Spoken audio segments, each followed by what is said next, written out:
Olá pessoal, tudo bem? Estamos aí, mais uma live pelo Insta, pelo nosso querido Instagram.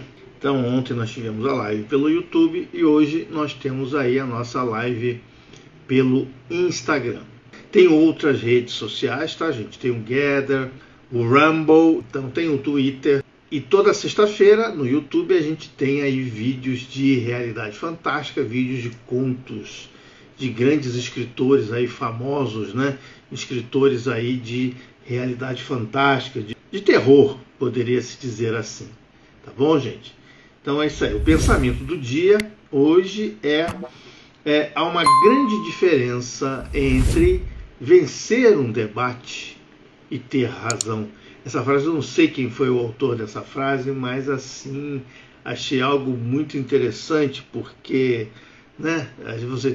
Às vezes tem um debate aí, o fã da pessoa, de uma das pessoas, o fulano arrasou, fez o debate, né? Lacrou e tal, entendeu? Nem sempre é assim, né? Existem pessoas que são muito boas de debate e transforma em razão tudo aquilo que não tem razão, né? Não existe razão. Isso que ocorre. Tem muita gente que às vezes tem razão e não tem condição de debater, não sabe debater, não tem argumentos para debater.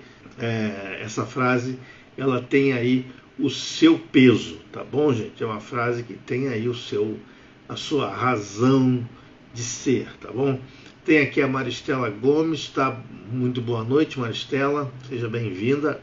A gente sabe que eu estava vendo esses dias um vídeo sobre Nikola Tesla que prova que o Tesla tem algumas coisas que foram atribuídas ao Tesla e que ele não fez, né?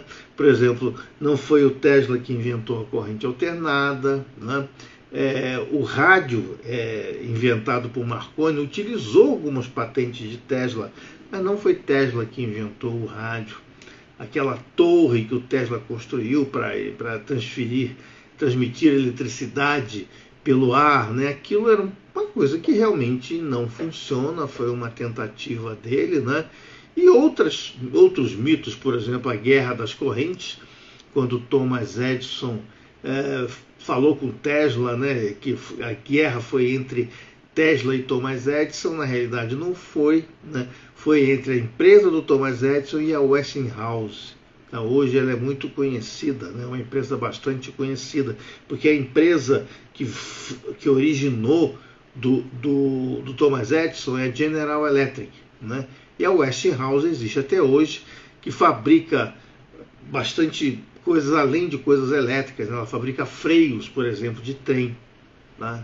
Fabrica freio de trem. Tá? Everson, boa noite, Everton. Everson, que Everson? É Everton. Boa noite, meu querido. Tá tranquilo, tá tranquilo. Essa é mais ou menos uma história de mitos que são criados, né?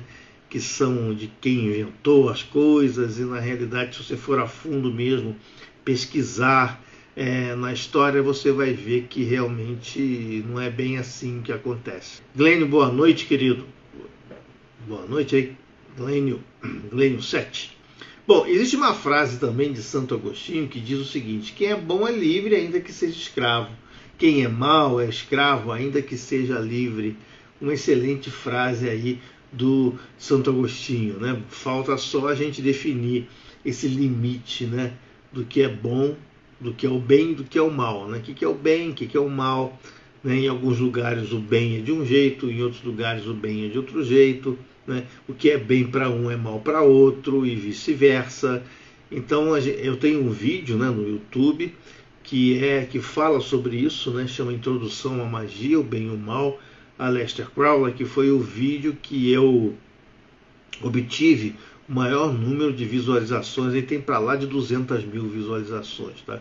Foi um dos vídeos mais vistos no YouTube, tá? Na época, né? Que hoje eu não consigo mais, ninguém mais consegue esse número de visualizações com esse assunto, tá?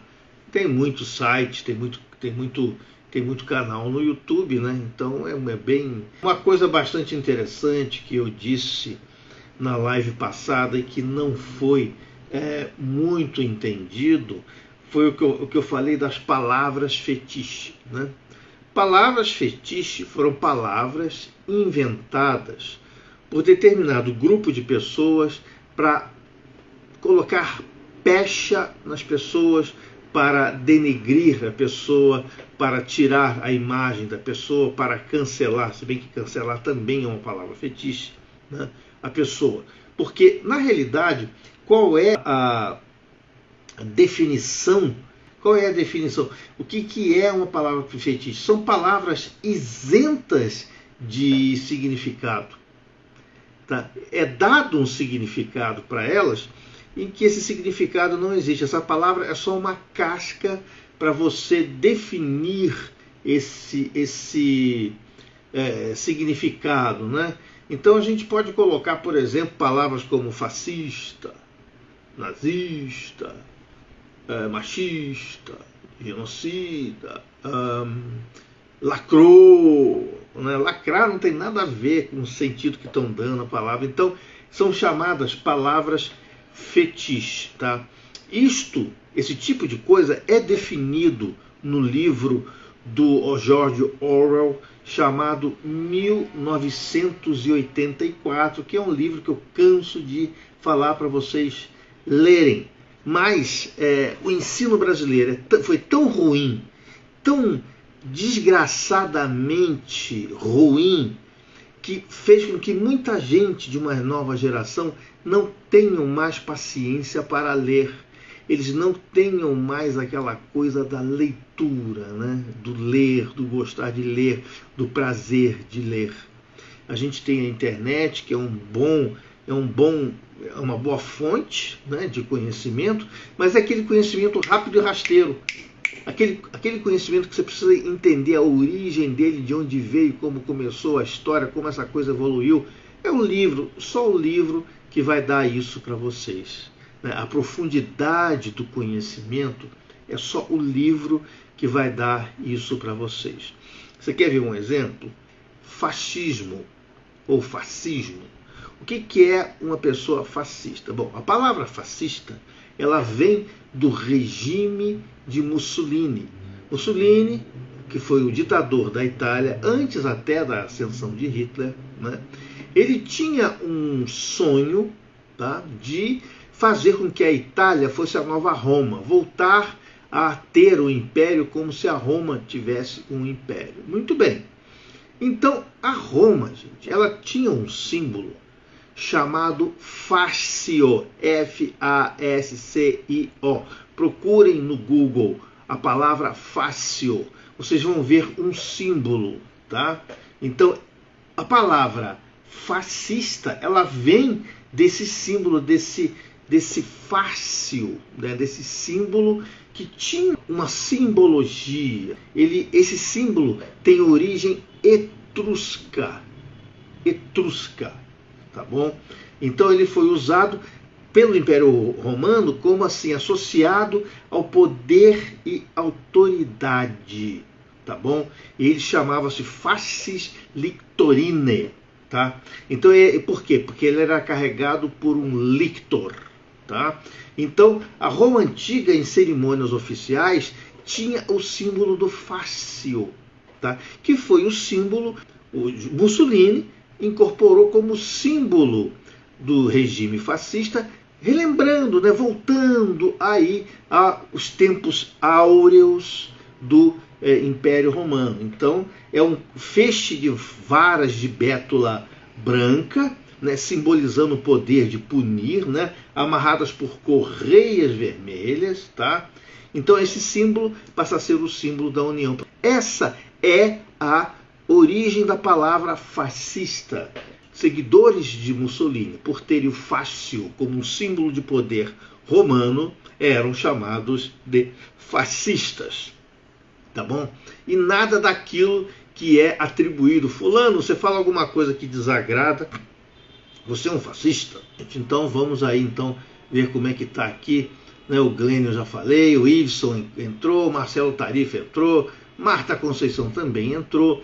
Peraí, deixa eu ver que tem mais gente aqui. Everton, Glênio, Everton, né? Falar sobre HPB, falar sobre Helena Petrovna Blavatsky. Bom, eu posso te dar aqui uma pequena introdução, não é isso?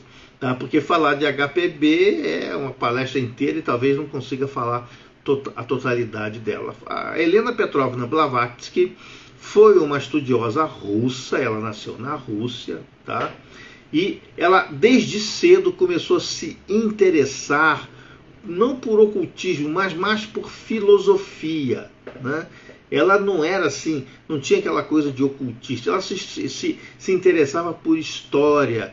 E era mulher, e que naquela época a mulher não era, né, não tinha muita condição de fazer as coisas. Mas eu acho que o grande mérito de HPB foi ela ser mulher e conseguir fazer o que ela conseguiu. Porque ela viajou por diversos países, estudando a sua cultura, estudando a sua filosofia, né? Foi para o Oriente Médio, foi para o Egito, foi para a China, foi para a Índia. Então ela pegou de todos esses lugares que ela visitou e conseguiu criar uma filosofia própria dela, com uma espécie de pegar o que ela achava que era bom de várias das culturas que ela conheceu. Tá?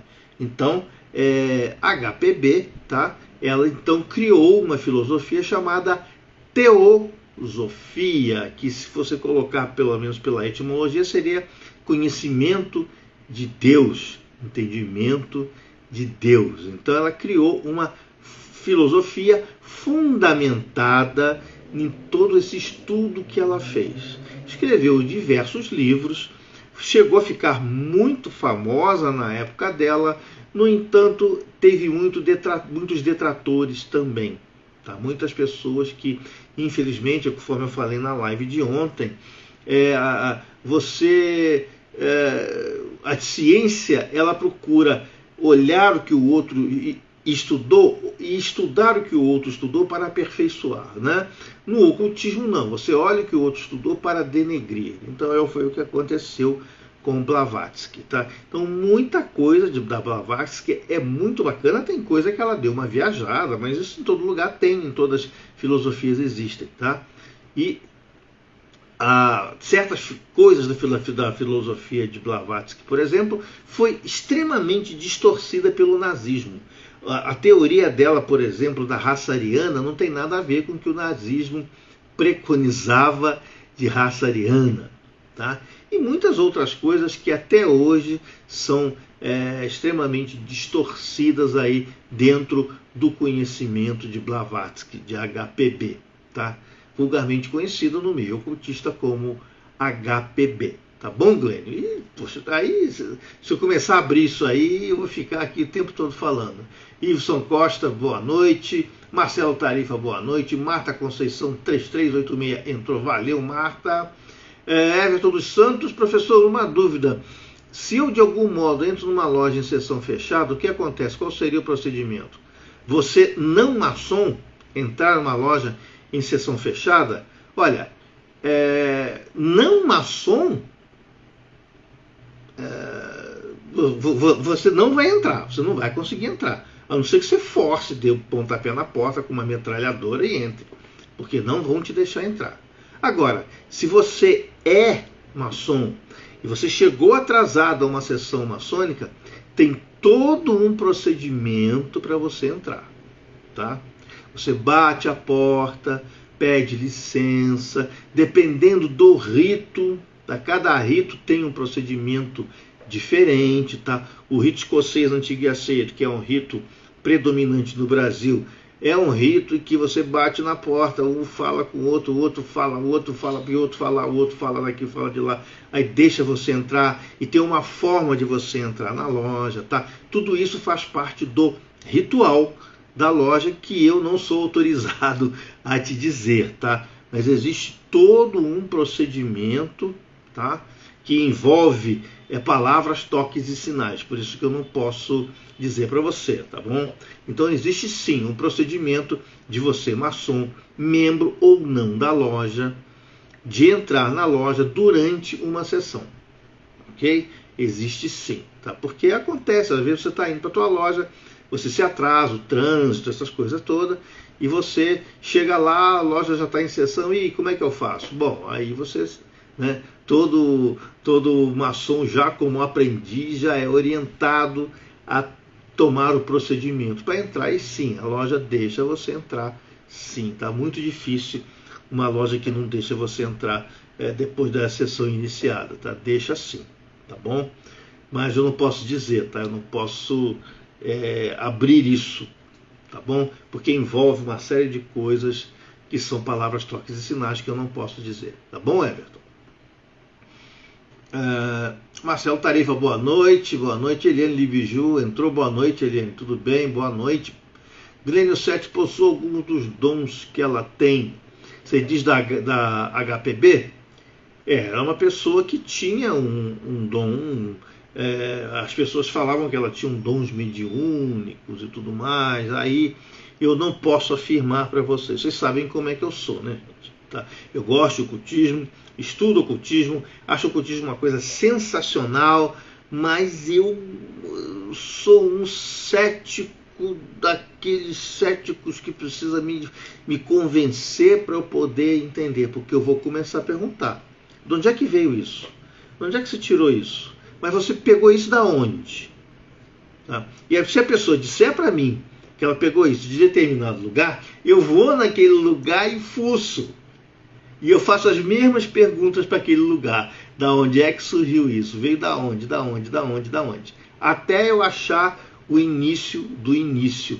É por isso que eu, como historiador que gosta de ocultismo, eu tenho alguns problemas. Muita gente não gosta de mim, porque eu sou uma pessoa que eu questiono muito, muito o ocultismo.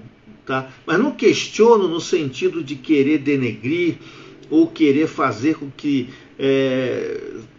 tire a credibilidade do ocultismo. Pelo contrário, gente.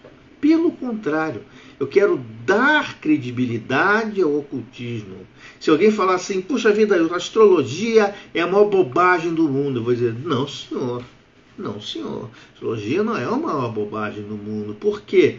Se o Sol exerce influência sobre a Terra, se uma explosão de uma galáxia a trilhões de anos-luz tem influência sobre a Terra, com as ondas gravitacionais, por que um planeta não tem influência sobre a gente? Só que ele tem influência de uma forma mais sutil, que a ciência ainda não descobriu. Você tem que usar esse argumento da ciência, ou seja, para eu conhecer a astrologia, eu tive que aprender um pouquinho de astrofísica, um pouquinho de astronomia, porque aí eu consigo discutir com os céticos, né? Porque os cientistas, gente, eles são sensacionais. A ciência é uma coisa sensacional. Sem a ciência nós não somos nada, tá bom? Mas eles são muito cabeça dura em aceitar coisa nova e em admitir que tem muita coisa que eles não sabem. Então eles não podem simplesmente afirmar que a astrologia, que outras ciências sejam pseudociências, porque vai que não seja. Vai que daqui a pouco ele descobre alguma coisa que vai dar razão, né, à ciência. Einstein foi assim, gente. Einstein, muita coisa. A onda gravitacional, que foi uma coisa que Einstein falou, tá, há um século atrás, tá, foi provado, não tem 5 anos. Entendeu?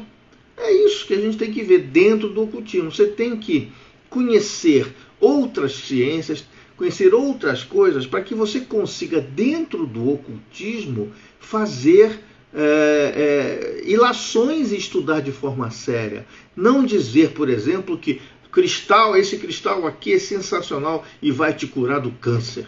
Isso é uma estupidez, é uma maldade que se faz com as pessoas, tá bom? E é isso que é o ocultismo hoje. As pessoas supervalorizam de tal forma, tá, que os céticos ficam cada vez mais céticos. Tá? Então, o ocultismo, ele é um estudo que tem que ser feito, gente, de forma honesta. Você tem que ser honesto com si mesmo. Entendeu? Isso é que é importante. Tá? E conhecer outras ciências para você conseguir conversar com um cientista. Tá bom? E uma frase muito importante: a ciência não sabe tudo que existe nesse mundo. O bom cientista admite isso. O bom cientista admite que a ciência não é a dona da verdade, porque tem muita coisa que a ciência não sabe. Não é isso, gente? Tá? E tem aqui o Moraes Além.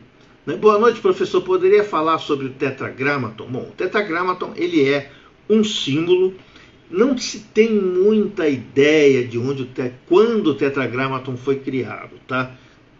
Tem muita gente que especula, mas não há certeza para afirmar como é que o tetragramaton foi criado. O tetragramaton apareceu, o mais famoso divulgador do tetragramaton foi o Eliphas Levi, né, no seu Dogma e Ritual de Automagia. Foi ele que ele começou, ele colocou o tetragramaton ali, que pode ser, quem sabe, que ele que inventou. Por que não? A gente nunca vai saber. Né? Ou ele tirou de algum lugar, mas como ele não está vivo e nem falou de onde ele tirou, né, aí fica mais uma coisa bastante obscura dentro aí da historiografia, dentro do estudo do ocultismo, embora existam afirmações que existem literaturas mais antigas que trazem o tetragramaton. Tá bom? O que é o tetragramaton? O tetragramaton, ele é o símbolo do universo. Tudo que existe dentro do universo está contido no tetragramaton. Tá? O tetragramaton, ele é um símbolo principalmente da criação. Ele tem diversos símbolos ali dentro, falando do feminino e do masculino. Ele tem, por exemplo, um cálice ali dentro, que simboliza o quê? O útero feminino. Ele tem uma espada, que simboliza o falo masculino. Ele tem ali dentro aquele símbolo da cobra, Uraeus, né? Ele tem ali dentro o símbolo da medicina, que são aquelas duas cobras entrecruzadas, que tem o sentido de ser o masculino e o feminino, dando origem a outro ser. E você tem dali, no pentagrama, né, ali a colocação do homem vitruviano, né, do homem perfeito, do homem com as proporções perfeitas, tá bom? Então é bem... para eu falar do tetragramaton, para vocês terem uma ideia, no meu curso de Cabala eu falo 1 hora sobre o tetragramaton. Eu desmonto ele todinho, tá? Pego cada pedaço dele e explico. E vou montando de novo. Aí a pessoa tem condição de entender, né, o que é o tetragramaton. É um símbolo que traz uma mensagem. Por quê? Porque em determinadas épocas da humanidade, muitas coisas não podiam ser escritas, muitas coisas tinham que ser colocadas em símbolos, tá bom? Então o tetragramaton é um dos símbolos. E muita gente fala, eu posso usar o tetragramaton como um amuleto. A gente, poxa, não é feito para isso. O tetragramaton não é feito para isso. Mas você pode usar, porque você tem o princípio do mentalismo, que você usar uma coisa, colocar energia positiva naquela coisa, e aquela coisa vai te ajudar, sem dúvida nenhuma. Então, você pode tatuar o tetragramaton, não tem o menor problema. Mas, fundamentalmente, o tetragramaton não foi feito, não foi construído para isso. Tá bom, gente? Então, é isso aí, eu falei um pouco do tetragramaton. Tá? Agora vem um Glênio 7. Os ritos de iniciação dos antigos sacerdotes do Egito. Você já foi iniciado em algum? Não, querido. Não. Tá? Esses ritos, essas todas essas magias, elas desapareceram com o tempo. Então, quando as pessoas dizem que haviam ritos dos antigos sacerdotes do Egito, você tem que olhar isso com um pé atrás, porque não há registro desses ritos, não existe um registro completo desses ritos.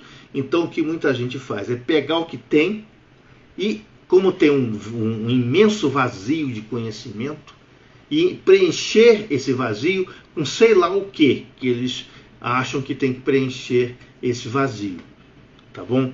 Então, não existe rito dos antigos sacerdotes do Egito, porque a gente não tem nada documentado sobre esses ritos, tá bom? Então tem muita gente que viaja, ou até, não vou chamar de viagem, que seria bastante pejorativo, né? Eu diria que são pessoas que pegaram conhecimentos de outras coisas e foram colocando lá dentro, mas elas jamais podem afirmar que são ritos do Egito Antigo. O que elas podem dizer é que são ritos baseados nos ritos do Egito Antigo. E se você for no Egito hoje, você vai encontrar o quê? Islamismo muito forte. Se você vai falar algo sobre alguns ritos antigos que não faziam parte do islamismo, você pode ter problemas. Conforme eu falei para você, você está no outro país, você tem que respeitar os costumes do outro país, tá bom? Os egípcios mantêm todas aquelas construções das pirâmides antigas hoje porque, dá grana, tá bom? Mas por eles derrubavam era tudo e Allahu Akbar, tá? Então, é muito complicado com o que existe hoje no Egito, tá? Eu passei muito tempo no Egito, falei que era Rosa Cruz, eles nem sabem o que é Rosa Cruz, nem conhecem a Rosa Cruz, não tem a mínima ideia. Pode ser que algumas pessoas conheçam, mas ali o populacho mesmo, o povão ali, eles são islâmicos, tá? E vivem ali a vidinha deles, tá bom? Não tem nenhum conhecimento. Você tem aqueles sacerdotes, os muezins, né, os mulás, que têm conhecimento do islamismo. Então, muita coisa, né, do Egito Antigo foi morto. Primeiro foi Alexandre o Grande. Alexandre o Grande chegou lá no Egito e matou a cultura egípcia, colocou a cultura helênica ali. Implantou a cultura helênica. Então, desde Ptolomeu, que foi o general de Alexandre, que virou um faraó do Egito, e deu origem a toda uma dinastia, que é a dinastia ptolomaica. Você tem Ptolomeu I, Ptolomeu II, até Cleópatra, ela é da dinastia ptolomaica. A Cleópatra que nós conhecemos, gente, é a sétima Cleópatra. Sétima Cleópatra. Por quê? Cleópatra não é um nome egípcio. Cleópatra é um nome grego. Tá? Então, o Egito, ele, a partir da entrada do Alexandre o Grande, já foi helenizado, né? Ele já passou a ter uma influência muito grande dos gregos, tá bom? Depois entraram os romanos, depois entraram os árabes, antes disso entraram os persas, tá? Isso tudo foi matando aquela civilização tão bonita, tão bacana que existia naquela época. Ela foi sendo sobrepujada por outras civilizações, tá? A única vantagem que existe do povo egípcio foi que eles construíram tudo em pedra. Então, o que aconteceu? Pedra é muito mais difícil de ser destruído pelo tempo. Então, aquelas construções em pedras foram mantidas em pé ainda porque eram de pedra. Se você olhar a civilização babilônica, a civilização suméria, né, você vai ver que pouca coisa sobrou da civilização. Por quê? Porque eles baseavam a construção dos seus templos, dos seus prédios, em tijolo de barro. Aquilo com o tempo se desmancha, já a pedra se mantém. É por isso que a gente tem tanta informação da civilização egípcia hoje, tá? E não tem informação tanta das civilizações mais antigas, né? Das civilizações mesopotâmicas. A gente não tem, tá bom? Então, é importante que a gente saiba disso. Muita coisa foi preservada do Egito, porque uma coisa que eles tomaram a providência foi, a partir de um determinado ponto, passaram a esconder as tumbas dos faraós. Ou seja, muito raramente as tumbas eram saqueadas. Um grande exemplo disso foi a tumba de Tutancâmon, que foi encontrada intacta, porque ela ficou escondida. E ali na região do Vale dos Reis, a gente vai encontrar muita tumba escondida ainda, que a gente não foi encontrar. Tá? Agora a gente tem ferramentas, né? Tem sonar, tem uma série de coisas que a gente pode encontrar mais tumbas. Tá? Mas no tempo, por exemplo, do Kelps, que construiu a pirâmide foi tão saqueada, gente, que você entra dentro da pirâmide e você encontra só uma casca vazia, não tem nada. Tá? Por quê? Porque ele quis construir algo grandioso, né? Construiu algo grandioso, mas o tempo foi passando e ele acabou sendo esquecido, e foi o que aconteceu, né? Foram lá e saquearam tudo que tinha lá do faraó, tá? Coisa que não aconteceu em algumas tumbas que não foram descobertas. A gente tem aí um exemplo bastante grande, que foi o rei Tut, ou Tutancâmon, tá? que foi um rei bastante polêmico, né? Porque a gente sabe que ele veio de Akhenaton, tá? Ele veio de Akhenaton, considerado filho de Akhenaton, embora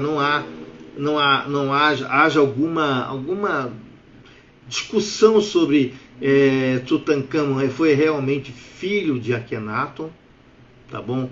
Ou ele era filho de uma das concubinas de Akhenaton, tá? Ainda não tem esse registro, tá?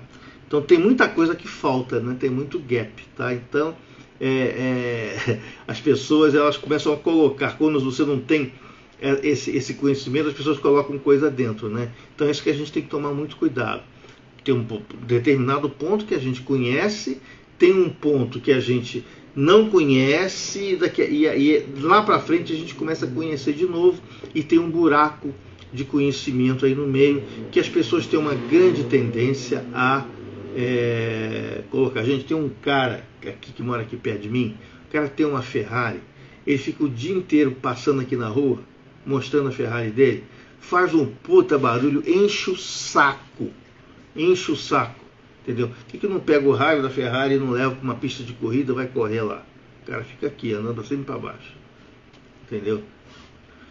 Eu vou te contar, gente, essa natureza humana é um problema, né? Vamos lá, Glênio 7, Altamiro entrou, Liv CN entrou, Glênio 7 entrou, Escola de Filosofia Ricari do entrou. Glênio, tenha uma ótima noite, professor, irei continuar meus estudos. É isso aí, Glênio, mete bronca aí, estuda aí, querido, tá bom? Então, o ocultismo, ele tem que ter uma base.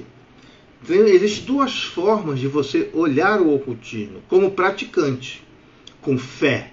Aí, tá, eu creio que o tetragramaton ele é um amuleto de sorte. Acabou, não vou discutir com você. Não vou discutir, tá? Agora, se você quer entender, quer conhecer o Akhenaton, você tem que, o tetragramaton, você tem que ter uma visão mais, eu chamaria, não é bem científica, mas uma visão de pesquisador, tá? Porque história não é considerada uma ciência, tá, gente?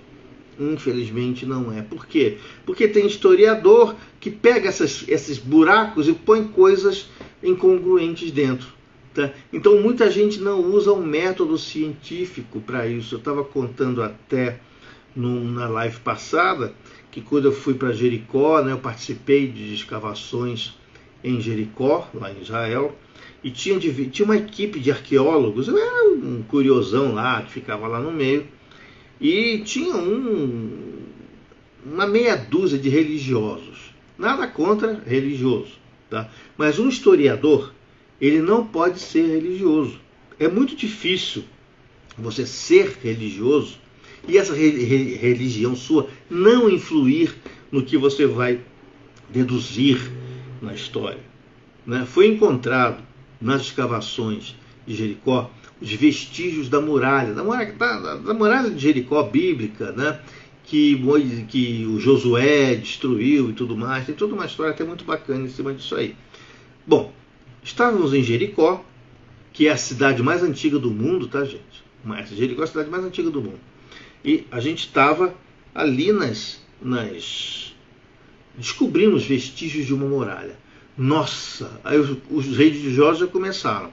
Nossa, é a muralha do Josué. É essa muralha, porque nós descobrimos a muralha de Josué. Então a Bíblia, ela realmente, o Torá falou a verdade e tal. O chefe da escavação, um senhor de idade, falou assim: peraí.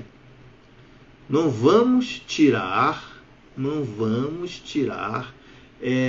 nenhuma conclusão antes de fazer o teste do carbono 14 e outros testes que tem que fazer. Mas foi batata, gente. Deu Idade Média. A muralha pertencia à Idade Média. Então, a muralha de Jericó, ela provavelmente ou não existiu ou não foi encontrada ainda. Mas aquela muralha, ela realmente não era a muralha. Tá bom? Então é muito importante que a gente tenha essa visão na história. Tá? Eliane Libiju: professor, o senhor sabe algo sobre os 15 do calendário Maia? Poderia falar sobre? Olha, a origem dos 15, Eliane, é um alfabeto, tá bom? Então os 15, eles são uma espécie de hieróglifo, tá? Que eram parte de um alfabeto, tá? Isso é importante, tá? Então o que é um hieróglifo? O hieróglifo é uma letra que ela tem função fonética e tem por si só uma função de simbologia. Então, o hieróglifo, ele é fonético e é simbólico, como os hieróglifos do Egito. Você tem frases feitas com hieróglifos, mas cada um deles tem um significado separado, assim como o hebraico também. Cada letra hebraica, ela é fonética, mas tem significado separado. Então, os kins, eles têm significados separados, tá, Eliane? Mas também tem a sua parte, digamos assim, simbólica, que é, Eliane, bastante complicada, porque cada um dá um significado diferente aos kins. Por quê?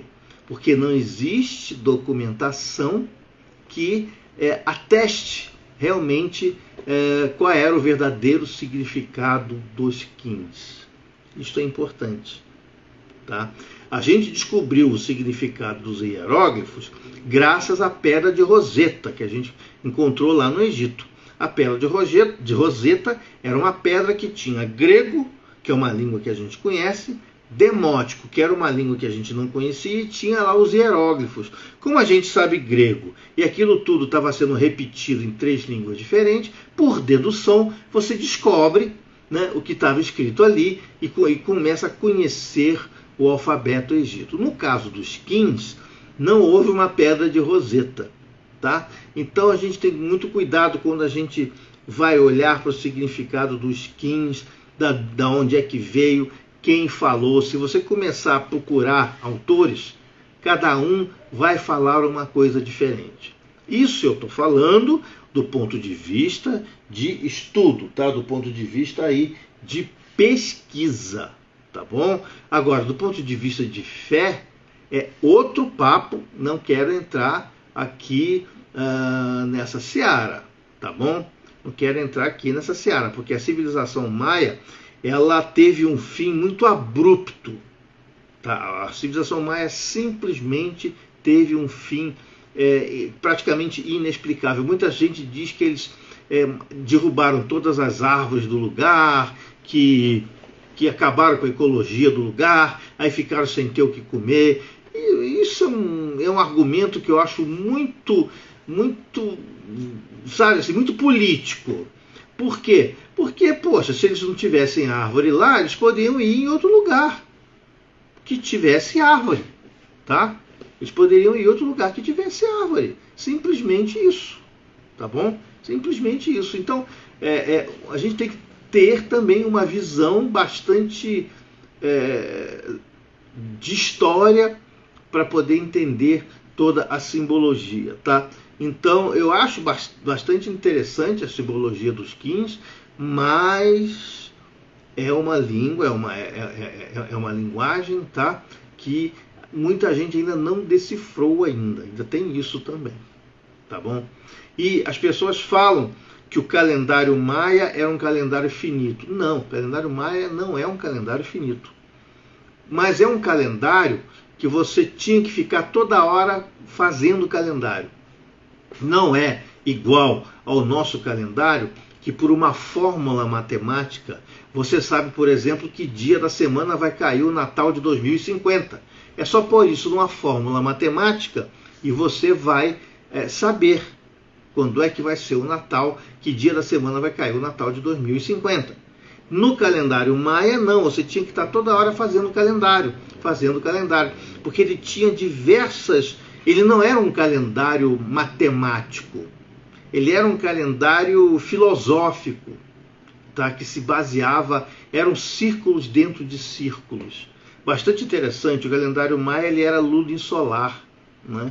Então ele obedecia o ciclo do Sol, obedecia o ciclo da Lua, igual ao nosso calendário, né? Porque o nosso calendário é assim. Nosso calendário, o ano obedece o ciclo do Sol e os meses obedecem o ciclo da Lua. É isso? A mesma coisa, o calendário maia, só que de uma forma diferente, tá? Eu dei uma palestra uma vez sobre o calendário maia, quando estava na moda, né? Quando falava que o mundo ia acabar, não sei o quê, ia acabar em 2012, né? O mundo ia acabar em 2012. Participei de programa de televisão, e eu sempre, desculpa, gente, eu sempre desmistificando isso. Dizendo, não tem essa história de mundo acabar. Não tem. O calendário maia não é um calendário finito.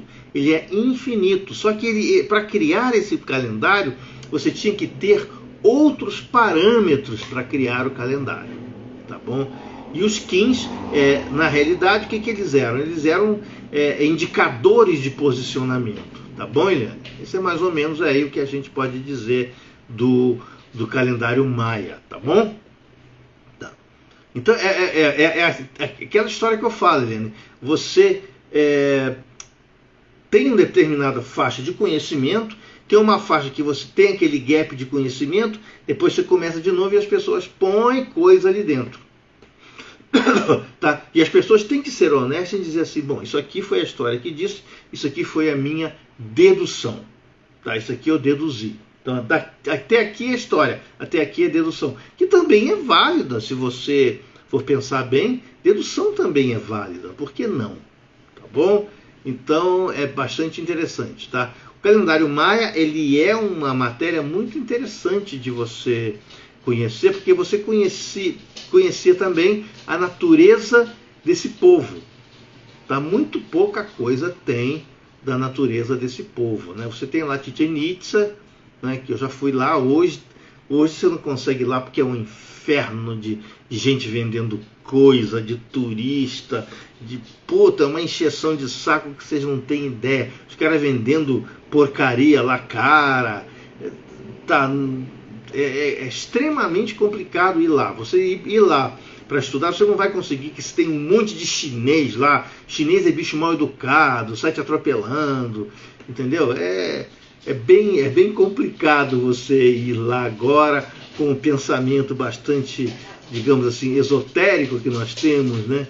Chegar no lugar, fazer uma meditação. Você não vai ter condições de chegar lá e fazer meditação, porque você não vai ter sossego para isso, infelizmente.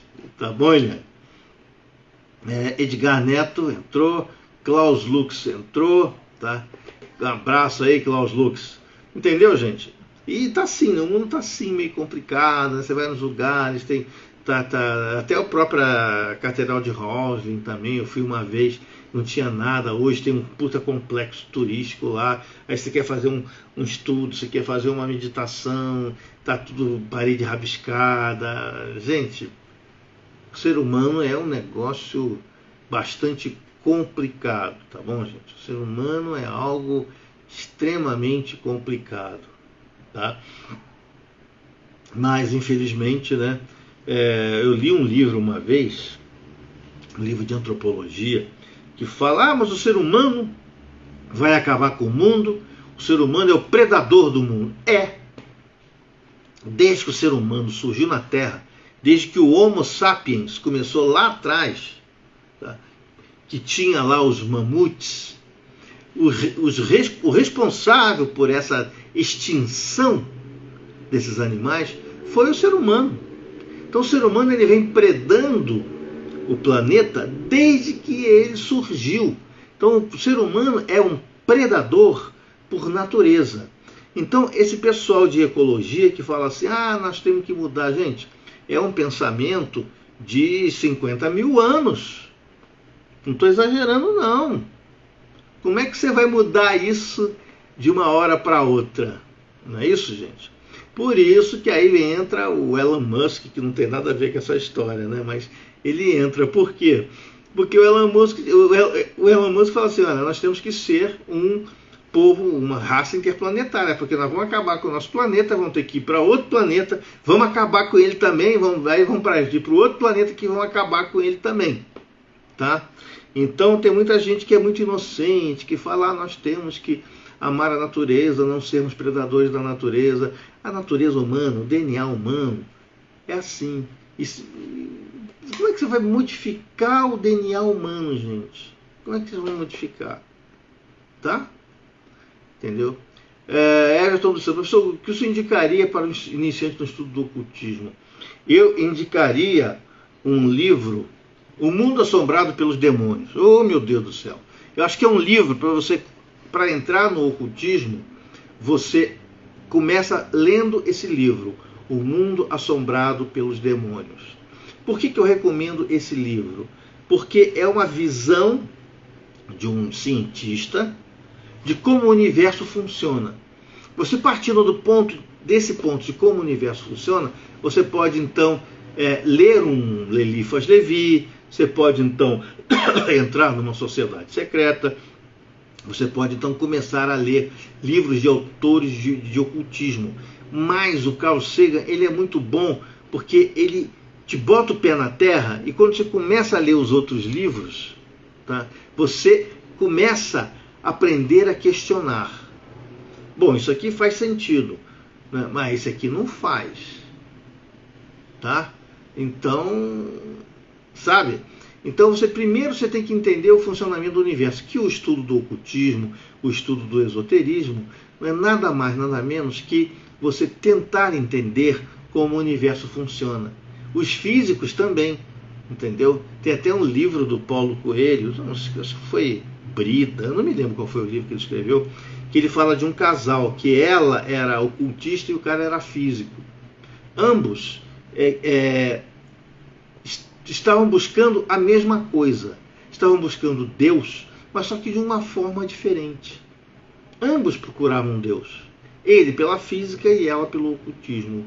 São duas procuras válidas, que infelizmente hoje são completamente incompatíveis devido a problema de egoísmo, devido a problema de soberba, devido a uma série de outras características bastante, eu diria, deploráveis do ser humano, tá?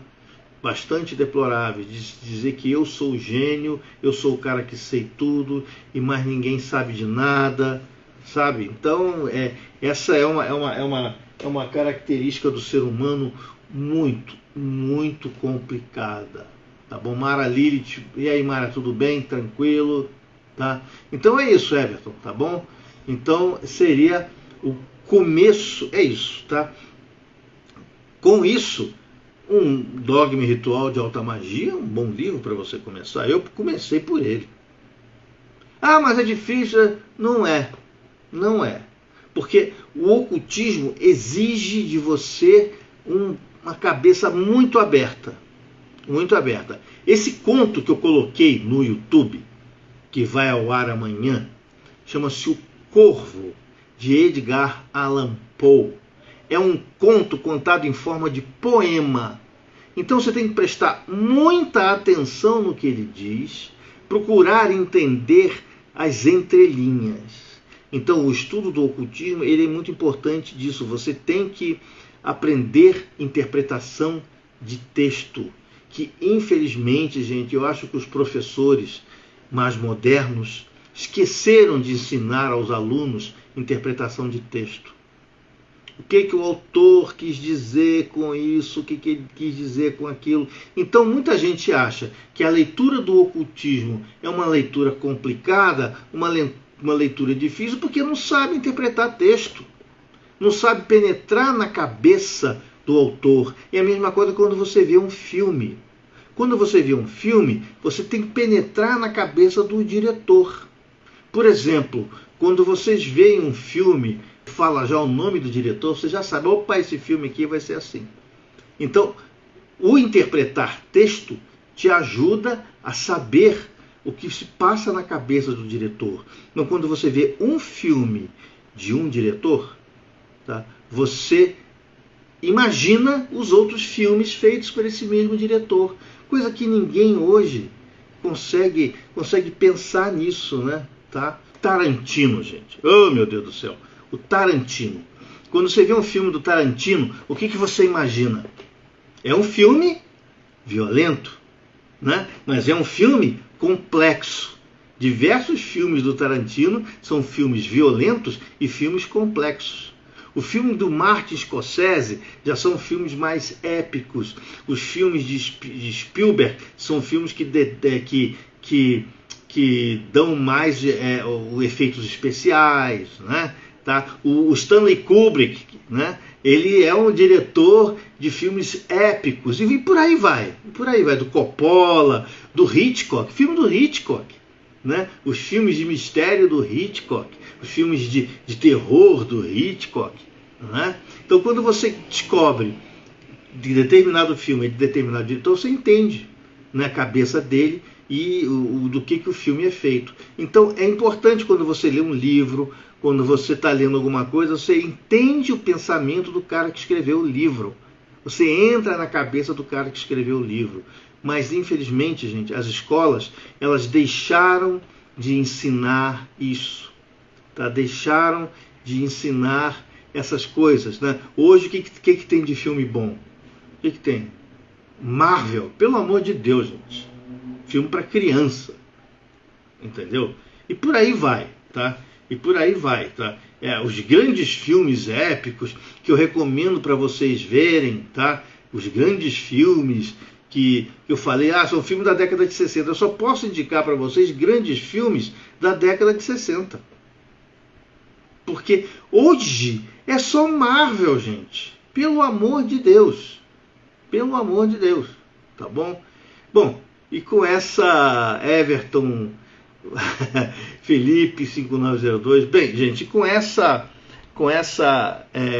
de novo falando mal das coisas, né? Eu não paro de falar mal das coisas, tá? Mas bem complicado, né, gente?